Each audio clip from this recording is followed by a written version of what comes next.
The cerebral cortex is the outer layer of the brain responsible for thinking and planning. They're split into the left and right hemispheres, and each hemisphere is divided into 4 different lobes. The brainstem is the oldest part and central core of the brain. It's responsible for automatic survival functions. The medulla controls the heartbeat and breathing. It begins where the spinal cord enters the skull. Reticular formation is responsible for the sleep-wake cycle and arousal. Pons plays a key role in sleeping and dreams. The cerebellum coordinates voluntary movement. The thalamus receives almost all incoming sensory information, organizes it, and relays it to the cortex. The basal ganglia stems from this white portion connecting the cerebellum and the cerebral cortex to control voluntary movements.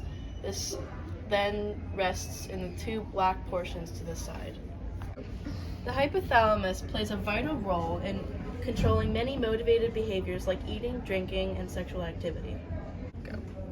Part of the endocrine system is the pituitary gland that stems from the hypothalamus. It's a pea-sized gland just beneath the hypothalamus that controls growth and regulates other glands. The hippocampus lays on top of the thalamus, which is also a part of the limbic system.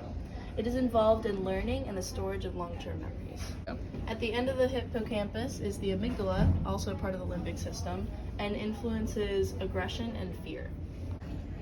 The corpus callosum is a band of neural fibers connecting the 2 brain hemispheres. This is at the top of the brainstem. The frontal lobes are involved in personality, intelligence, and the voluntary control of muscles. The motor cortex controls voluntary movements. The somatosensory cortex detects and interprets information on touch, temperature, pain, and pressure. The parietal lobe processes sensory information that has to do with taste, temperature, and touch. The purple portion is the occipital lobe that processes and responds to visual stimuli. The temporal lobe is involved in hearing, language processing, and memory. Broca's area is located in the left hemisphere and is used for speaking. Wernicke's area is located in the temporal lobe and is used for understanding language.